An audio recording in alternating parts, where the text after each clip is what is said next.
There was a time in my life that I actually tried ending my life. I swallowed a bunch of pills and I ended up in the hospital, and at that time I wanted to die because things were so bad.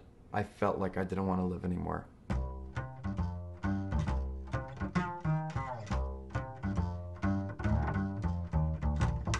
This is Faith Complex, a conversation about religion, politics, and art, with your host, Jacques Berlinerblau.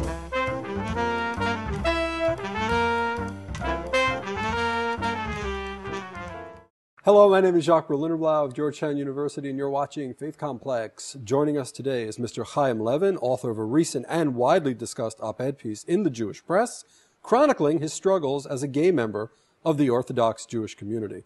Mr. Levin, welcome to Faith Complex. Thank you. Thank you. It's a pleasure to be here. So we started out looking at a clip, a very sad clip from the It Gets Better video series. Why did you decide to make that video? The It Gets Better video, the project was started around September of last year. And the actual It Gets Better project was started right around the time that I actually tried to commit suicide. I hit a point where I just felt, even after coming out, I just felt like I wasn't able to really get the point across to the community where I came from, and it was just getting more and more frustrating, leading me to the point of desperation. Now, a certain Elliot Resnick, a doctoral student at Yeshiva University, wrote a scathing opinion piece accusing you of being self-indulgent in your homosexuality, and in response to that, you said... In my response, I felt, first of all, I had to point out that he was attacking an It Gets Better video, a video that was aimed at suicide, which in itself is very problematic. He had no grounds to call me self-indulgent because I was simply talking about myself as a gay person. I wasn't talking about any of the actions that I do or don't do in private. His approach in his article was that, why can people like me stay silent?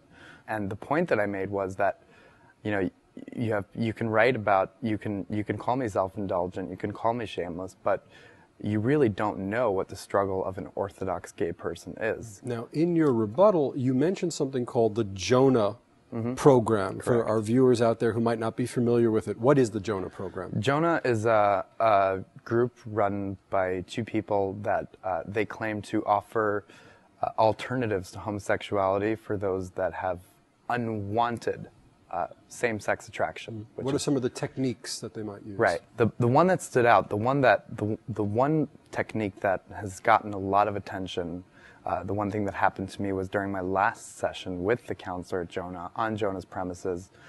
The counselor, who is unlicensed, he goes by the term life coach. He's not licensed by the APA or the AMA. He basically manipulated me into taking my clothes off in front of a mirror in a locked door with him, and then he insisted that I fondle myself as part of repairing my masculinity, which would ultimately make me straight. And how many other young men were enrolled in the program with you? Well, I kind of see JONAH as like a train station, meaning like people come and go every year. So they claim to have X amount of members, but when I was there were, let's say, I had 20 friends who now, most of them today, are out and not involved in JONAH. Now, in Christian circles, the expression is often used with comparable groups to pray the gay away. I guess for Jews it would be to Davven the gay away. Is it possible to Davven the gay away? Well, the thing is, JONAH wasn't a group that did prayer. It was all what they claimed were, psychological techniques, although they were completely unsanctioned and abusive practices. The term "pray the gay away" is, I find it a little bit humorous. Do I think it's possible? No, of course not. I know personally, for myself and for many, many others who have gone through JONAH, who grew up Orthodox, who would never in our right minds choose to be gay, based on where we come from alone, that have tried to change, that weren't able to. And so for them, I can tell you that for them and myself, I don't think it's possible. The implication of this type of program, the JONAH program, is that it is physically impossible, morally, theologically, halakhically impossible to be both Orthodox and gay. Do you believe it's possible to be Orthodox and gay? Absolutely. It's interesting when this topic comes up of whether you can be both or not.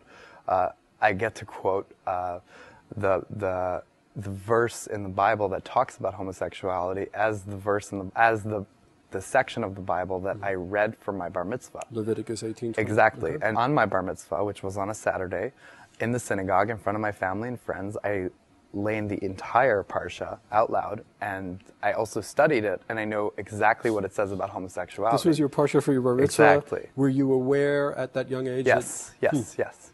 And I mean, it was Well, that's a sign, right? Right. That's a sign. It was definitely a sign, and I used it as leverage against myself to say, well, it's a sign from Hashem that you really need to change. But you know, when people throw that at me, when people say, but it says you can't be gay, you know, I right away turn it around and say, it doesn't say that. It doesn't say it anywhere. It only says that two men can't commit a certain act.